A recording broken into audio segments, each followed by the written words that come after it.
Sudah kick off ini ya, jegal-menjegal ini kick off. Betul, akan bertanding dengan cara saling menjegal. Karena ini pertandingan jegal-menjegal. Saya agak sedikit heran kenapa hanya Anies dan para pendukungnya yang selalu mengamplifikasi bahwa Anies lah yang selalu berpotensi dijegal. Kalau di survei nomor 3, buat apa dijegal? Para pejabat negara bergantian mendatangi dengan misi majunya Pak Anies digagalkan. Erlangga nggak pernah ngomong bahwa dirinya dijegal ketika P3 itu bergabung dengan PDIP. Muhaimin kan hilir mudik, tapi Prabowo nggak pernah ngomong dirinya itu dijegal. Wajar kalau ada Anies ya, yang selalu playing victim gitu. Wajar kalau sebagian yang lain mengatakan bahwa Anies dalam banyak hal dan pendukungnya ini lebih banyak political playing victim. Nah, makanya yang hoax ini berita penjegalan atau Anies di urutan selalu nomor 3. Apapun faktanya Anies Baswedan nomor 3. Ini kan nampar muka orang dengan minjam tangan orang lain. Saya komentari gini, mungkin yang menjegal-jegal itu sedang mengatakan bahwa survei aslinya tidak seperti itu. Loh, iya. Kalau istilahnya kan begitu, Bang, atau pepatahnya. Buruk muka, tapi cermin yang dibelah. Elektabilitasnya rendah, tapi survei yang dimaki-maki. Pengamat politik Adi Prayitno ungkap fakta narasi Anies Baswedan dijegal bertujuan raup simpati publik. Juru bicara Anies Baswedan, Sudirman Said, mengklaim penjegalan masih terjadi dalam pencapresan Anies Baswedan. Bentuknya macam-macam lah. Tipikal, apakah itu posisi, apakah itu sumbangan material. Ada yang mengungkapkan kekhawatiran penjegalan, ada yang mengungkapkan kekhawatiran kriminalisasi. Tidak ada, itu politik. Itu bagian dari perlombaan, dari kontestasi politik. Mungkin biar pendukungnya muncul. Tentu yang ingin didapatkan adalah soal apa yang sering disebut dengan underdog effect. Apa yang dapat adalah satu simpati yang ingin dijadikan resource politik untuk modal bertanding di 2024. Biasanya orang kalau disakiti itu dapat simpati dari rakyat. Siapa tahu ini adalah jalan Tuhan untuk menuai simpati dari masyarakat. Ketika sosok itu tidak memiliki banyak prestasi, ya kemudian menciptakan sepertinya ada hambatan seolah-olah seperti ujian. Pesan Pak Mahfud itu semacam ini, Mas Denny, tolong bantu Anies Baswedan untuk jadi calon presiden. Saya bilang, oh, ini ada apa ini? Tapi kan hari ini kan Jadi bukan upaya untuk menjegal Anies ya? Lah. Maksudnya yang merasa terjegal kan Pak Anies doang. Yang lain santai-santai aja. Kita melihat ada upaya untuk mengambil alih Partai Demokrat supaya tidak lagi ke bakal calon presiden Anies Baswedan. Jadi teman makan teman aja. Bahwa Anies ada kaitannya dengan Formula E sampai sekarang nggak jelas itu Formula E. Bahwa ada kaitan dengan penjegalan Muldoko misalnya 2 tahun lalu bang. Baru ini aja tuh Partai Demokrat ngegas ada kaitannya dengan penjegalan Anies. Apalagi pernyataan SBY yang katanya dapat bocoran hanya 2 poros. Wah, salam juga infonya. Jadi selebihnya gampang sekali dibantah. Ini lebih banyak political playing victim.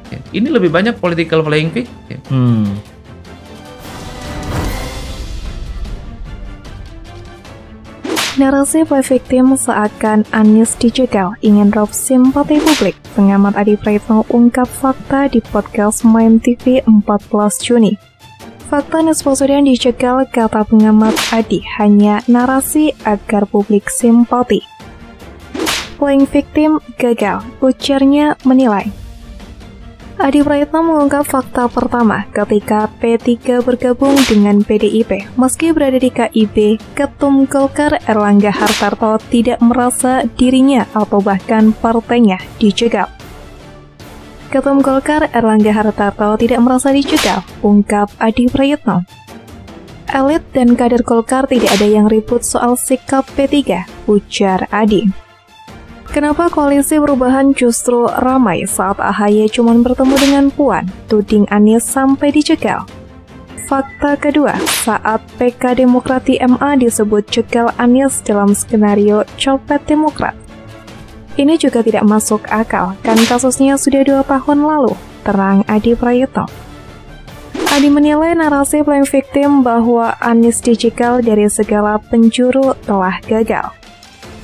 Skenario dengan narasi Anies dijegal diharapkan Anies tampil sebagai korban kezaliman, tapi sayangnya fakta tidak demikian, ujarnya. Begitupun dengan narasi Anies dikriminalisasi kasus Formula E. Nyatanya dia aman sampai sekarang, ujarnya. Realita elektabilitas Anies turun membuat mereka panik, dan untuk mendongkrak, akhirnya mereka menyebar narasi penjegalan untuk Anies Baswedan. Akhirnya sebar narasi Anies dijegal, ujar Adi Prayitno. Namun pendongkrakan dengan narasi penjegalan Anies itu pun gagal digaungkan. Semua terpatahkan dengan fakta yang ada. Kanibalisme antara parpol koalisi perubahan membuat Anies terjegal, bukan dari pihak luar. Demikian ungkapan dari pengamat politik Adi Prayitno juga dalam Main TV. Pengamat menyebut Anies dijegal kanibalisme di antara parpol koalisi perubahan itu sendiri. Bukan dijegal pihak luar, tapi teman makan teman atau kanibalisme, tegasnya. Menurut Adi, kanibalisme di antara parpol koalisi perubahan begitu jelas terjadi, membuat Anies terjegal teman seperjuangan. Demokrat ingin AHY jadi cawapres, tapi ditolak Nasdem, lalu ancam keluar sehingga Anies tidak punya tiket mencalonkan diri, terang Adi. Ini kan teman makan teman, sementara sejak deklarasi Anies, banyak pendukung PKS justru beralih dukung Nasdem. Jadi teman makan teman terjadi, hasil pengamatan Adi. Adi Prayitno menilai ajakan PDIP ke Demokrat adalah peluang bagi Demokrat atau peluang mungkin kehancuran bagi Anies Baswedan. Kalau Demokrat gagal usung AHY jadi cawapres, lalu tetap di koalisi perubahan, itu konyol, terang Adi, apalagi peluang makin kecil. Beda jika Demokrat dikerbong PDIP, kemungkinan Agus Harimurti Yudhoyono bisa duduk sebagai Menteri Kabinet sangat besar. Kemungkinan AHY duduk sebagai Menteri Kabinet sangat besar, terang dia.